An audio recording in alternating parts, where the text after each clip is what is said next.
ఒక్కసారి కొమ్మూరి గోల్డ్ కి కాల్ చేయండి. తాకట్లో ఉన్న మీ బంగారాన్ని విడిపించి మార్కెట్ ప్రైస్ కి వాళ్ళు కొనుక్కుని మిగతా డబ్బులు మీకు ఇచ్చేస్తారు. హాయ్ హలో నమస్తే వెల్కమ్ టు మనం టీవీ. నేను మీ చార్మి.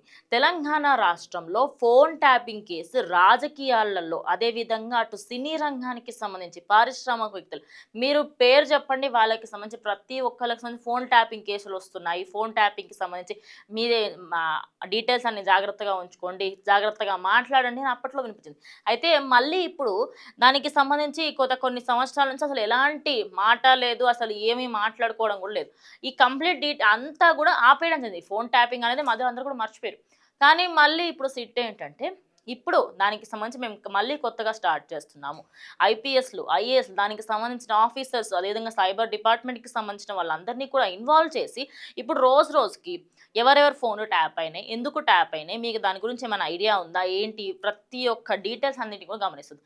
అయితే ఇందులో ది బిగ్గెస్ట్ న్యూస్ ఏంటి అంటే మన సీఎం రేవంత్ రెడ్డి గారికి సంబంధించిన తమ్ముడైనటువంటి కొండల్ రెడ్డిని కూడా విచారణకు సిట్ అధికారులు పిలవడం జరిగింది. అంటే ప్రభుత్వంలో లేని సమయంలో సిట్ అధికారులు ఎవరినైనా పిలవడము, వాళ్ళకి సంబంధించి అంటే అధికారంలో ఇప్పుడు లాస్ట్ ఈ ఫోన్ ట్యాపింగ్ కేసు అయినప్పుడు సీఎంగా కేసీఆర్ ఉండే. మరి కేసీఆర్ గారు ఉన్నప్పుడు ఆయన అక్కడ వేరు. ఇప్పుడు రేవంత్ రెడ్డి ఉన్నప్పుడు రేవంత్ రెడ్డి గారి ఆధ్వర్యంలో ఆయన ఫ్యామిలీకి సంబంధించి కానీ లేకపోతే ఆయన బ్రదర్స్ కానీ సిస్టర్స్ కానీ ఎవరైనా కూడా వాళ్ళ ఫోన్ ట్యాపింగ్ కేసుల విచారణకి చాలా రేర్గా పిలుస్తూ ఉంటారు. కానీ ఇది చూసిన తర్వాత ప్రజెంట్ అంటే ఎంత స్ట్రిక్ట్గా వ్యవహరిస్తుంది సిట్ అనేది ఇప్పుడు అందరూ కూడా షాక్ అవుతున్నారు.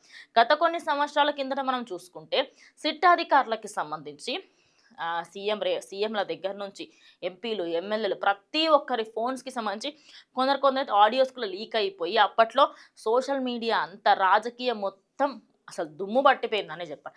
అంత దారుణమైన సిచ్యువేషన్ అంతా కూడా రాజకీయాలు చూసాయి. ఇక ఇప్పుడు ముఖ్యమంత్రి కుటుంబానికి సంబంధించి సిట్ అధికారులు నోటీసులు ఇవ్వడం ఇప్పుడు రాజకీయంగా అందరి దగ్గర హాట్ టాపిక్ అయింది. ఎప్పుడైతే సీఎంగా కేసీఆర్ ఉన్నారో ఆ సమయంలో ఇటు రేవంత్ రెడ్డి ఏమన్నారంటే నా ఫోన్ని ట్యాప్ చేశారు, నా ఫ్యామిలీకి సంబంధించిన ఫోన్స్ని కూడా ట్యాప్ చేశారు, ఒకసారి దాని గురించి గమనించండి, దాని గురించి ఆరా తీయండి అని చెప్పేసి అప్పట్లో అడిగారు. అయితే అప్పుడు దానికి సంబంధించి ఎవరూ కూడా పట్టించుకోలేదు. బికాస్ అధికారంలో కేసీఆర్ పార్టీ, బీఆర్ఎస్ పార్టీ ఉండే కాబట్టి. ఇప్పుడు అధికారంలోకి మన రేవంత్ రెడ్డి వచ్చిన తర్వాత దానికి సంబంధించి అవతలెత్తుల పార్టీకి సంబంధించి వాళ్ళ ఫోన్ ట్యాపింగ్లు చేయడము ఇలాంటివన్నీ ఏవి మళ్ళీ బయటకు రాలేదు. కానీ ఇప్పుడు మళ్ళీ సిట్ అధికారులు ఏంటంటే కొండలరెడ్డికి సంబంధించిన ఫోన్ ట్యాప్ అయిన విషయానికి సంబంధించి మీరు ఒక్కసారి సాక్షిగా వచ్చి వెళ్ళండి అని చెప్పేసి చెప్తున్నాడు. అయితే సాక్షిగా వచ్చి వెళ్ళడం ఏంటంటే వాగ్మూలం ఇవ్వాలి. అంటే నా ఫోన్కి సంబంధించి ఇలా అయింది అని చెప్పేసి ఒక పిటిషన్ వేయడము. అండ్ అదే కాకుండా ఆయనకి సంబంధించి ఆయనకు తెలిస్తే ఇన్ కేస్ ముందే తెలిసి ఉంటే ఆయన ఫోన్ ట్యాప్ అయిందన్న విషయము. ఈ ఫోన్ ట్యాపింగ్ అనేది ఎలా అంటే నీ ఫోన్లో ఉండే కంప్లీట్ డేటా కాకుండా నీ కాల్స్, అదేవిధంగా నువ్వు ఏదైనా మెసేజెస్ పంపించిన వాటికి సంబంధించిన అన్నీ నీకు తెలుస్తాయి. కానీ ఒక నార్మల్ వ్యక్తిగా నువ్వు దాన్ని గమనిస్తే ఇప్పుడు ఈ ఫోన్ ఇలా ఉంది, ఓపెన్ చేస్తే ఇలా ఒక పిక్చర్ వస్తుంది, ఇంతవరకే అది ఎగ్జాక్ట్గా నీ ఫోన్ లాగానే రన్ అవుతుంది. కానీ బ్యాక్గ్రౌండ్లో ఇంకో వ్యక్తి ఇప్పుడు నేను ఇట్లా మాట్లాడుతున్నా, ఫోన్ ట్యాప్ అయిన వాడికి నేను ఇప్పుడు ఏమేం మాట్లాడుతున్నా, ఏమేం చేస్తున్నా అనేది కంప్లీట్గా ఫోన్స్లో నేను నా ఫ్రెండ్తో మాట్లాడిన కాల్ కానివ్వండి, లేకపోతే నేను నా ప్రొఫెషనల్గా మనీ డీలింగ్ చేస్తున్నది కానివ్వండి, లేకపోతే కొందరు బిజినెస్ మ్యాన్స్కి సంబంధించి వాళ్ళు ఎవరినన్నా అమ్మాయిలతో అసభ్యకరంగా బిహేవ్ చేసినవి కానివ్వండి, అన్నీ బయటపడతాయి అన్నమాట. ఈ ఫోన్ ట్యాపింగ్ అనేది అసలు చెయ్యాల్సింది గవర్నమెంట్ సైడ్ నుంచి కానీ సైబర్ క్రైమ్ వాళ్ళు కానీ ఇప్పుడు ఆల్టర్నేట్గా బయట నుంచి ఎవడో చేసి వాళ్ళకి సంబంధించి మా దగ్గర ప్రూఫ్లు ఉన్నాయని చెప్పి వీళ్ళని బ్లాక్మెయిల్ చేయడంతో ప్రజెంట్ అయితే చాలా దుమారం రేపుతుందన్నమాట.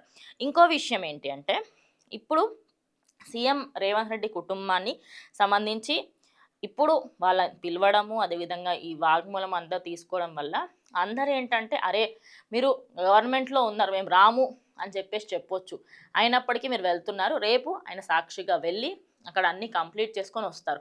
అంటే సీఎం హోదాలో ఉన్నా కూడా గవర్నమెంట్కి సంబంధించిన ఐపీఎస్లను, ఐఏఎస్లను, సిట్ అధికారులను, అదేవిధంగా మిగతా వాళ్ళందరికీ కూడా రెస్పెక్ట్ ఇవ్వాలి, వాళ్ళ విధుల్ని వాళ్ళని నిర్వర్తించే విధంగా మనం బిహేవ్ చేయాలి అని చెప్పేసి కూడా ఇప్పుడైతే తెలిసి వస్తుందన్నమాట. సో ఇది వాళ్ళ వీడియో. రేపు చూద్దాం మరి సాక్షిగా ఆయన వెళ్ళి ఏం చెప్తారు, ఏంటి, ఆయనకు సంబంధించి ఇంకేమైనా బయట డీటెయిల్స్ ఇంకేమైనా ఉన్నాయా, ఫర్దర్గా ఆయన ఇంకేమైనా మాట్లాడబోతా అని తెలుస్తుంది. సో ఇది వాళ్ళ వీడియో. ఇంకో వీడియోతో మళ్ళీ కలుస్తాం. అందరికీ కీప్ వాచింగ్ మనం టీవీ.